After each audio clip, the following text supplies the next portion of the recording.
Tujuan pembelajaran kita hari ini adalah siswa mampu memecahkan permasalahan dalam kehidupan sehari-hari dengan berpikir komputasional. Oke, anak-anak ibu masih semangat? Masih. Apakah anak-anak ibu pernah main game? Pernah. Siapa yang suka main game? Oke, nampaknya semua ya. Bagaimanakah perasaan anak-anak ibu ketika main game? Main game seru? Seru. Oke, apakah anak-anak pernah mencari resep makanan atau minuman di YouTube? Happy nggak? Happy. Karena gambarnya, warnanya itu sangat menarik. Oke, coding. Tadi di awal kita sudah bahas coding. Apa itu coding? Coding adalah kegiatan yang dapat memberikan stimulasi sejati terhadap cara anak berpikir kreatif, sikap bekerja sama dan berkomunikasi anak. Oke, jenis coding. Coding terbagi menjadi yang pertama adalah plugin coding. Nah, apa itu plugin coding? Plugin coding itu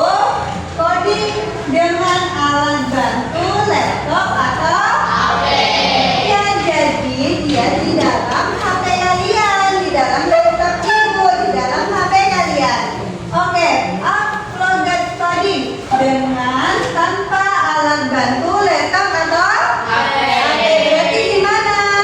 Bisa di kertas, bisa di buku.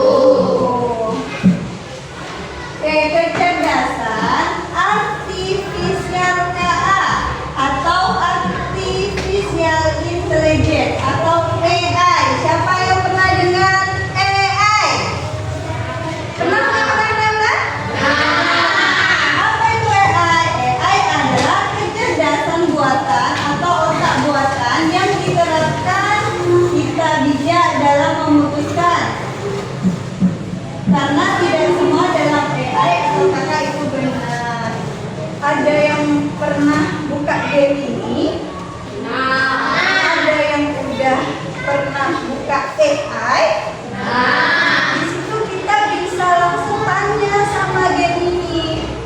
Hai Gemini, buatkan saya resep membuat mie goreng. Siapa yang jawab? AI-nya. Nah, ini yang dimaksud dengan kecerdasan buatan. Kita tidak berpikir, tapi mereka yang memberikan jawaban. Oke, elemen pembelajaran coding dan KA.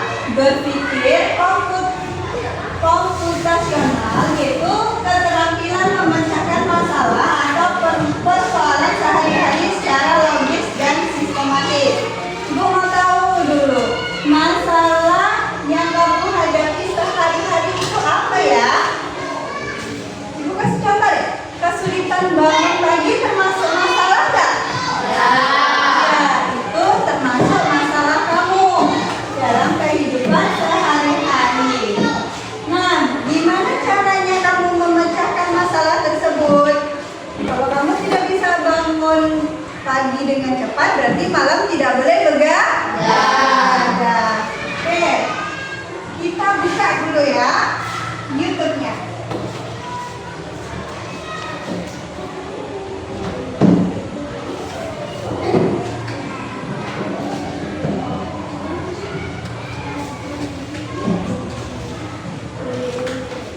Sabaran Ibu. Sabaran Ibu. Sabar. Sambil kita menunggu loading. Oke. Bentar ya.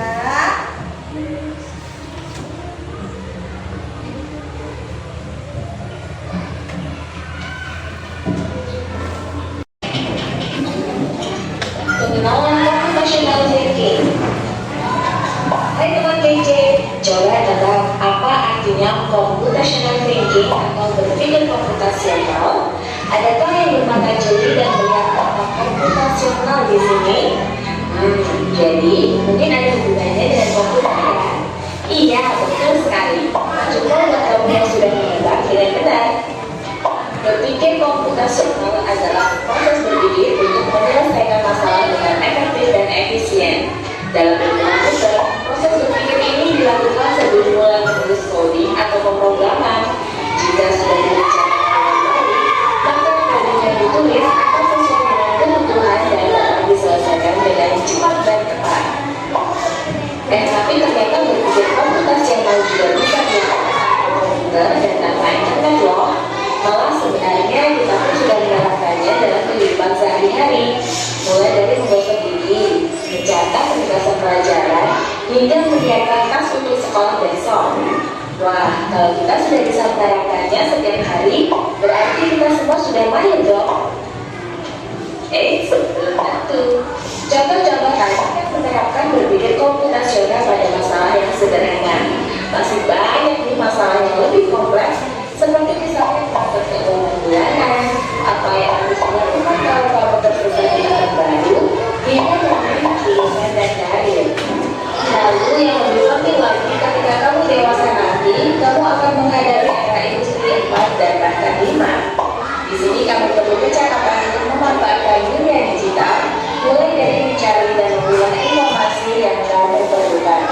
Sehingga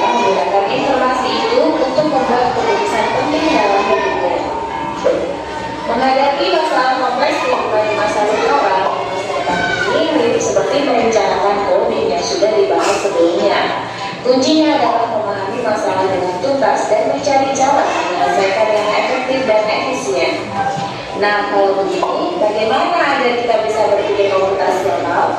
Sekarang kita bahas ya, penjelasan dari berpikir komputasional. Yang pertama, dekomposisi. Dekomposisi artinya membagi masalah kompleks ke bagian yang lebih kecil agar mudah diselesaikan. Misalnya, kamu ditunjuk jadi ketua panitia lomba 17-an. Maka, untuk memudahkan pelaksanaan, kamu bisa menunjuk panitia bagian acara, konsumsi, publikasi, keamanan, dan lainnya. Yang kedua, pengenalan pola. Artinya mencari kesamaan dan pola di antara bagian-bagian masalah kompleks yang sudah dipecah. Misalnya, kamu tidak melipat dan menyimpan jemuran di rumah, maka kamu perlu bisa mengenali jemuran milik ayah, ibu, kamu, adik, dan milik bersama seperti spray, handuk, dan lainnya. Ini karena jemuran-jemuran itu perlu disimpan di tempat yang berbeda. Yang ketiga, abstraksi. Artinya fokus pada informasi yang penting saja, mengabaikan detail yang tidak diperlukan. Misalnya, kamu tidak menceritakan pengalamanmu berwisata ke luar kota. Tentunya kamu mengalami banyak hal dari mulai berangkat di bus, berfoto bersama, makan di restoran, menginap di hotel, hingga perjalanan pulang. Tapi nggak mungkin kan kamu ceritakan semua kejadian dengan detail pada teman-temanmu. Pasti mereka bosan dan kelamaan. Jadi kamu harus mencari beberapa kejadian yang menarik saja untuk diceritakan pada teman. Yang terakhir, algoritma. Artinya membuat algoritma penyelesaian atau membuat aturan yang diikuti untuk penyelesaian masalah. Misalnya, kamu dikerjakan belanja di supermarket oleh ibu, ada minyak goreng, telur, roti, sayur, dan kopi. Lalu kamu buru-buru karena ibu sudah mau memasak dengan minyak goreng itu. Nah, kalau seperti ini, satu cara yang efisien bisa mulai dengan mengambil barang yang paling dekat dari pintu masuk, hingga terakhir yang paling dekat dengan kasir. Nah, itu dia empat landasan berpikir komputasional yang perlu diterapkan untuk memecahkan masalah yang kompleks. Lalu berikutnya, apakah ada cara untuk mengasah kemampuan berpikir komputasional? Tentu ada. Kamu bisa coba menerapkan ke masalah sehari-harimu. Kamu bisa juga latihan soal untuk mengasahnya.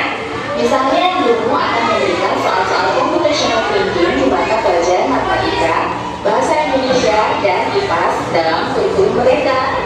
Selain itu, kamu bisa ikut tantangan bebas Indonesia juga. Yuk coba simak satu contoh soal computational thinking. Dalam bis studi wisata, ada 3 kelompok anak yang akan diantarkan ke 3 tujuan berbeda. Bis berhenti pertama di restoran, lalu hotel, dan terakhir di museum. Hanya ada satu tempat penyimpanan koper di samping bis yang hanya bisa dibuka dari satu pintu. Sopir bis ingin mengatur koper-koper penumpang hingga mudah dikeluarkan. Bantu supir bis menentukan urutan memasukkan koper-koper itu ke dalam tempat penyimpanan. Pertanyaan, koper kelompok anak yang mana yang dimasukkan terakhir? A. Anak yang ingin pergi ke museum. B. Anak yang ingin pergi ke restoran. C. Anak yang ingin pergi ke hotel. Atau D. Yang mana pun boleh. Soal ini diadaptasi dari challenge.bebas.com. Kalau tahu, coba ya dijawab di kolom komentar. Kejar cita, kejar ilmu, raih cita.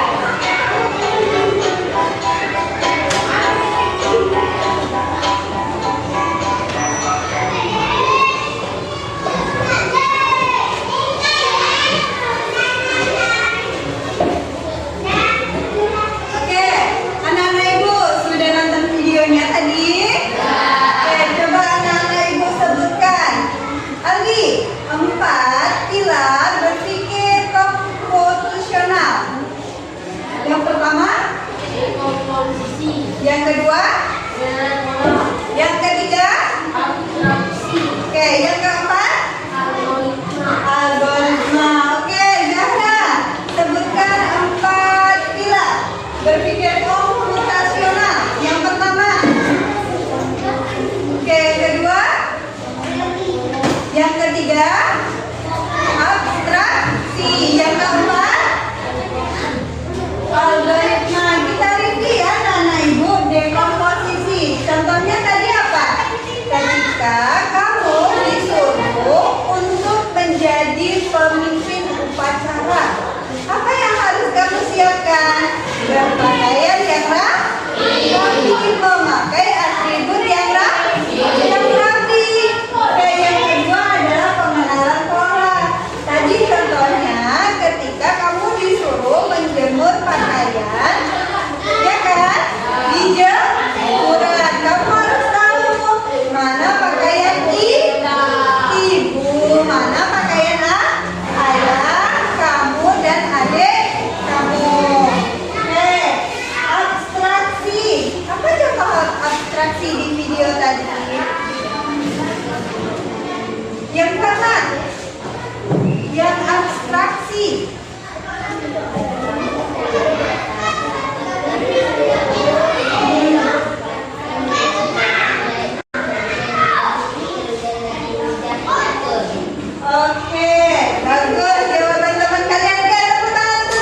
belajar tentang dekomposisi. Apa yang akan kita lakukan jika akan mengadakan ulang tahun? Nah, kamu buat listnya. Apa yang perlu kita siapkan untuk membuat acara ulang tahun? Nah, silakan kamu buat di buku kamu. Oke, boleh. Saya terbiasa sepertinya. Nanti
bawangnya, apa lagi? Garamnya, apa lagi? Cabainya atau sambalnya. Kita jadikan dulu sambalnya, baru nanti kita ambil apa? Wali. Masukkan minyak sedikit, terus kita masukkan sambalnya, baru kita masukkan nasinya, baru kita aduk. Oke, tadi ibu udah kasih tahu kalian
Oke, betul.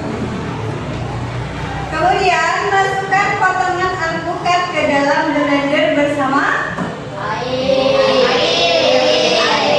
air secukupnya. Tidak masukkan garam? Ya. Oke. Selain itu, titik-titik alpukat hingga halus. Di blender. Oke. Betul. Selanjutnya, jus alpukat menggunakan santan. Diapakan?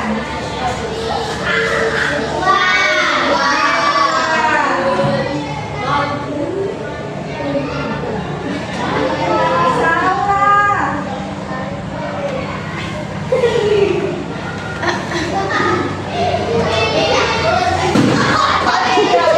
Salah.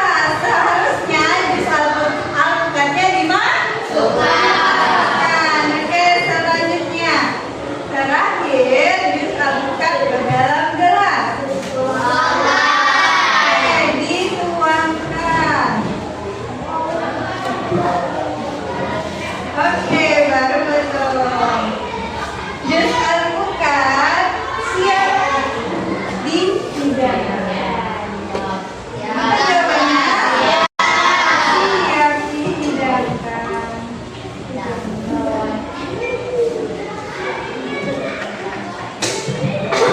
Oke, permainan selesai. Oke, kita lanjut belajar lagi. Masih ngantuk? Tidak, tak pernah ngantuk anak-anak ibu.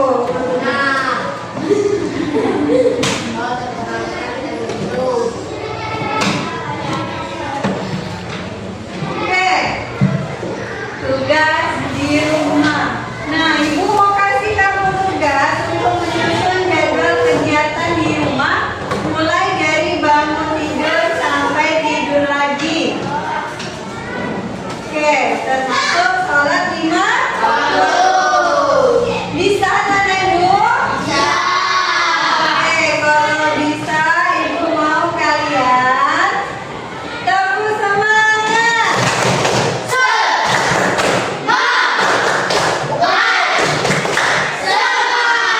Oke, terima kasih atas perhatiannya untuk anak-anak ibu. Akhirul kalam, wabillahi taufiq wal hidayah. Wassalamualaikum